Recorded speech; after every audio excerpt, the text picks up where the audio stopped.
The movie begins with a young man named June. In the morning, as soon as he wakes up, he finds a note from his mother asking him to go out and buy food and household supplies. But he ignores the message and keeps sitting in front of his computer playing with his friends. While they're playing, one of his friends warns them to quickly turn on the TV and follow the news. June turns on the TV but notices that the anchorwoman is speaking, and suddenly, the broadcast cuts off. After that, he discovers that the mobile network is not working. When he looks out the window, he finds the streets full of chaos, people running in terror, and some of them attacking each other for no reason. Right in front of him, he sees a girl attacking her mother and biting her in a terrifying scene. He is in shock, unable to understand what's happening, especially since there's no rescue or police arriving. June hears noises coming from his building, and when he looks through the peephole, he doesn't see anyone, so he decides to open the door. At that moment, his neighbor rushes in, terrified, explaining that people outside have gone crazy and that his own brother attacked him after turning into a zombie. The neighbor begs to stay with him for a while, but June refuses and tells him to contact the police.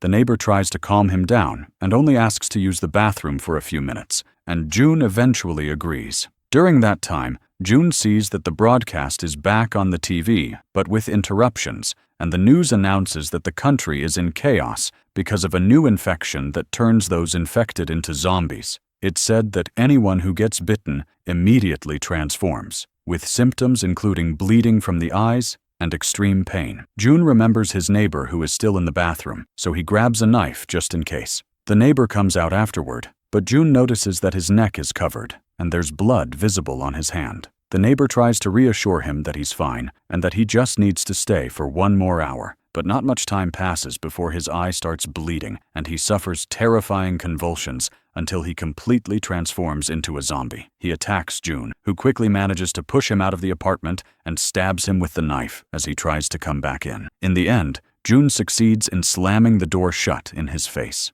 When he looks through the peephole, he sees an even more horrifying scene, a huge zombie attacking his neighbor and devouring him, with blood dripping under the door all the way to June, who is now more terrified than ever. To secure himself, he drags a large fridge and places it behind the door. June goes to wash his face, unable to believe what's happening and refusing to accept it's not a dream. He tries to contact his sister, but the signal is weak, until he finally receives a message from her telling him not to open the door under any circumstances, to ration his food for as long as possible, and warning him about the zombies everywhere. June is moved by her words, looks back at family photos, and prays that they are safe. After that, he counts the food he has and realizes it's very little, regretting not listening to his mother and going out to shop before it was too late. As time passes, he listens to the news again and learns that the infection is spreading even faster and the number of infected people is increasing. They host a doctor live on air who explains that the infected become extremely violent, and anyone who wants to survive must isolate themselves, store enough food for at least 2 months, and never leave the house. June also sees that people are posting their photos on the internet, along with their addresses to call for help from the army or police. The idea appeals to him, so he writes his name and address on a piece of paper, takes a photo of himself, and uploads it online to get attention. At the same time, he sees a video of a man stepping onto his balcony, trying to catch a phone signal. The man actually succeeds in finding a signal, but suddenly loses his balance and falls from the balcony in a shocking scene. June was inspired by the man he saw earlier and decided to use the drone he had. He attached his phone to it, connected it to the control goggles, and started flying it into the sky. Through the camera, he saw the view of the buildings and the people who had turned into zombies, and his main goal was to connect to a network. The idea worked, and he caught a weak signal and managed to call his sister. But unfortunately, the drone's battery suddenly died, and both it and the phone fell down. At that moment, June fell into a deep state of despair and tried to distract himself by playing on the computer, but the networks were down and he couldn't continue. At night, he started hearing noises in the street, and when he looked from the window, he saw a policewoman trying to resist a zombie attack with her gun, but she couldn't control the situation, especially after she ran out of bullets. She tried to kill herself so she wouldn't turn, but even that she couldn't do. The zombies knocked the gun out of her hand and attacked her until she turned right before his eyes. June saw everything happening, and the only thing on his mind then was that he wanted to get the gun to protect himself. Suddenly, he heard loud banging on his apartment door. He grabbed a bat and got ready to defend himself. The banging was so strong it pushed the fridge from its place, and behind it appeared a zombie. June panicked and tried with all his strength to push the fridge back to block it, but he realized he couldn't hold on. He quickly ran to the balcony and thought of a plan, and when the zombie attacked him, June jumped and hung from the balcony, tricking the zombie into falling and dying. June felt relieved for a moment, seeing that his plan worked, but when he looked from afar, he saw a massive horde of zombies, among them the policewoman who had turned. He went back and locked his apartment door tightly, reinforcing it with nails to prevent any break-in. But the disaster was that the food he had stored fell out of the fridge during the attack. June fell into deep frustration, especially since that was the last of what he had left. In the middle of his struggle, he heard the scream of a woman in the street being attacked by zombies. After that, he recorded a video on his tablet saying it was the next day, and he was still trapped without any solution, not believing he was still alive. 7 days had passed since the beginning of the outbreak, and with resources running out, he was forced to drink from his father's liquor bottle. He covered his entire balcony so none of the zombies could see him, and he kept watching the news that was filled with horrifying scenes of streets overrun by zombies. He tried to cook some instant noodles to eat, but by mistake, he spilled the water, and he needed to save it, since it was the last he had left. He even had to drink the water that spilled on the floor. Despite all that, he stayed locked in his apartment and didn't even go out to take the policewoman's gun. Over time, the news never changed. It was always repeating the same message: stay in your homes, and the days pass without any change. June kept drinking from his father's alcohol bottles and danced while drunk, to the point where he began to hallucinate his family in front of him. He ran to his mother and cried in her arms, but then he snapped out of it and realized it was just a vision, and he broke down crying even more. Because of the lack of water, he felt dizzy and extremely weak. In a moment of vulnerability, he received a voice message from his mother. He tried everything he could to get a signal to hear it, and he finally managed to call in her. His mother reassured him that they were at his father's company, but suddenly zombies attacked them. June heard their screams as they were killed in front of him. Unable to do anything, he fell into a state of collapse and rage, smashing everything around him, even the TV. Then he decided to leave his apartment for the first time, attacked the zombie standing outside, killed it, and kept screaming in the street, broken and devastated,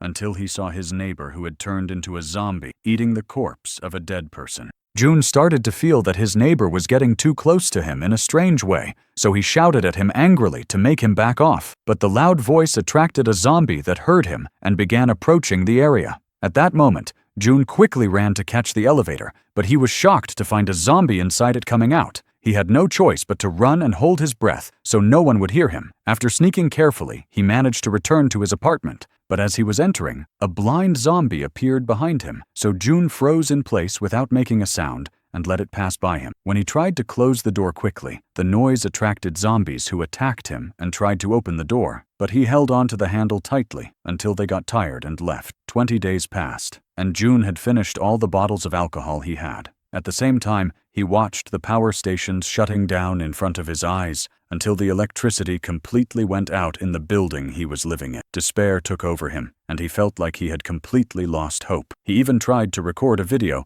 but couldn't say a single word from the heaviness of his despair. Then he decided to end his life, so he prepared a rope and tied it around his neck. But suddenly, he saw a laser light shining on him from the opposite building, writing the word "No." This message made June change his mind about committing suicide, and he untied the rope from himself. He discovered that the person behind it was a girl living in the opposite building named Kim. She was using the laser to communicate with him and stop him from killing himself. She wrote him messages on a board and asked him not to speak loudly so the zombies wouldn't hear, and they agreed to communicate through sign language. She even scolded him and told him he was stupid for thinking about suicide. They agreed to go to the window at 7 a.m. to see each other from afar. June was very happy because he had found another person alive, and hope returned to him. After that, we see Kim in her house, having prepared traps at the door, weapons, and enough food. The next morning, when June woke up, he realized he had overslept and woke up at 11. He went out to look for her but didn't see her. Kim noticed him and got upset because he was late, telling him he needed to be disciplined. June apologized to her, and after that, they got to know each other. Suddenly,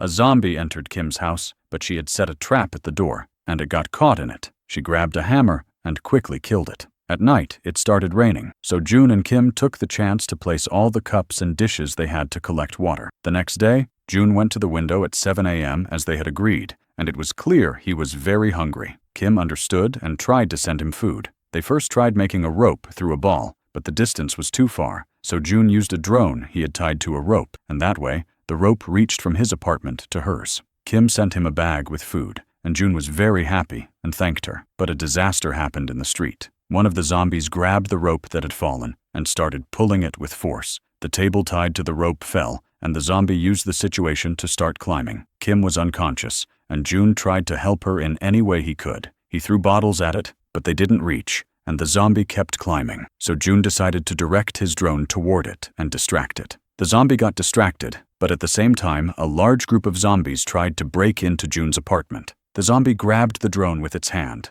and was about to break into Kim's apartment. But at that moment, Kim woke up, cut its hand, and killed it. But the other zombies started screaming below her building. At that time, June wrapped his leg with tape so his steps wouldn't make any sound while walking, and he left his apartment carrying a stick. While walking, he found his neighbor's body on the ground, took the keys from him, and opened his apartment. Inside, he opened the fridge and took all the food he could carry. While checking the apartment, he found a body lying in a room, but he discovered 2 walkie-talkies there and took them, still unsure whether that body was alive or dead. Suddenly, one of the zombies attacks June from behind, but he shields himself with a corpse and uses the moment to escape back to his apartment safely. There, he continues living on the food he had taken from his neighbor's place. After some time, he decides to share some of the food with Kim and also sends her a walkie-talkie. The next day, they start communicating through the device, and June is overjoyed to finally be able to talk to another person. Kim thanks him for the food and tells him she ate it all. But June replies that he should be the one thanking her because she saved his life. She clarifies that she didn't exactly save him. It was his own will to survive, and he only found in her a reason to hold on to life. Still, June insists that without her, he would have already died.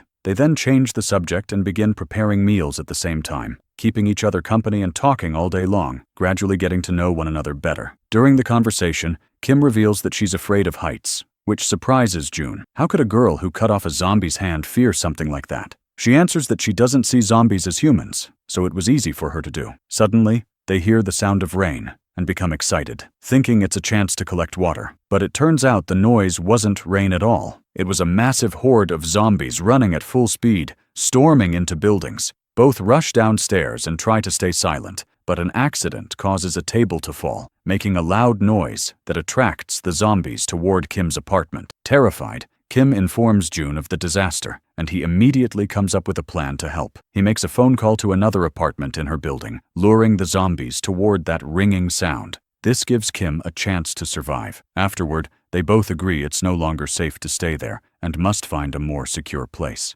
Kim suggests a certain building, assuring him that the 8th floor is safe. She's been observing it for days and hasn't seen a single zombie inside. Kim decides to take the risk first. She ties herself with a rope and climbs down, facing zombies head-on. Using her weapons skillfully, she fights them off and even manages to pick up a handgun lying on the ground. Just as one zombie is about to bite her, June suddenly appears, revealing he had followed her, and saves her. Together, they battle the horde and finally escape into the targeted building. They shut the door behind them, but the glass looks fragile, and the zombies are close to breaking through. They quickly get into the elevator, feeling a brief sense of relief, and ride up to the 8th floor. As expected, it appears empty of zombies, but all the apartments are tightly locked. While searching, a zombie suddenly shows up, and within seconds, a massive horde joins it. June desperately tries to hold them back, dropping a metal door to slow them down while fighting, giving Kim enough time to unlock one of the doors. At that moment, a mysterious man appears, pulling her inside,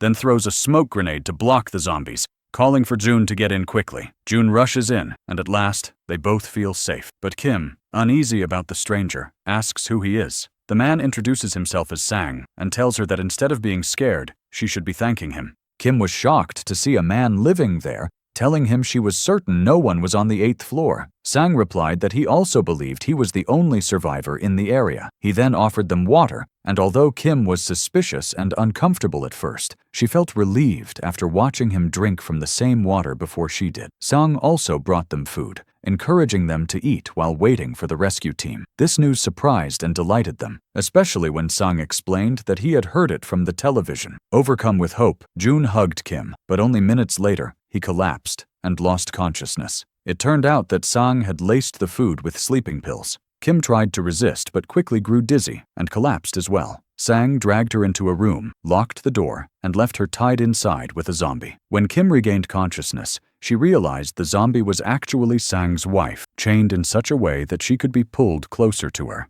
Kim then understood Sang's true intention. He was keeping his wife alive by feeding her other people. At that moment, June regained consciousness, pointed his gun at Sang, and called him a monster. But Sang coldly replied that he was only trying to keep his wife alive. He threatened June, saying that if he allowed his wife to feed on Kim, he would spare them afterward, and even give them food. June tried to pull the rope and hold the zombie back, but his weakened state caused him to lose his grip, leaving Kim screaming in terror. As death drew near, Sang attacked June, knocking him to the ground. Moments later, Kim's screams suddenly stopped, leading Sang to believe his wife had already bitten her. He opened the door to check, but his wife lunged at him instead. In that critical moment, Kim managed to grab the gun and aimed it at them. As Sang struggled, allowing his wife to feed on him, Kim fired the gun, killing them both. The sound of gunfire attracted a massive horde of zombies to their apartment. Hearing the creatures approaching, despair overcame Kim and June. Kim handed the gun to June, begging him to kill her before the zombies reached them. June, in tears and full of hesitation, tried to summon his courage. But just then, the sound of helicopters filled the sky. Seizing the chance,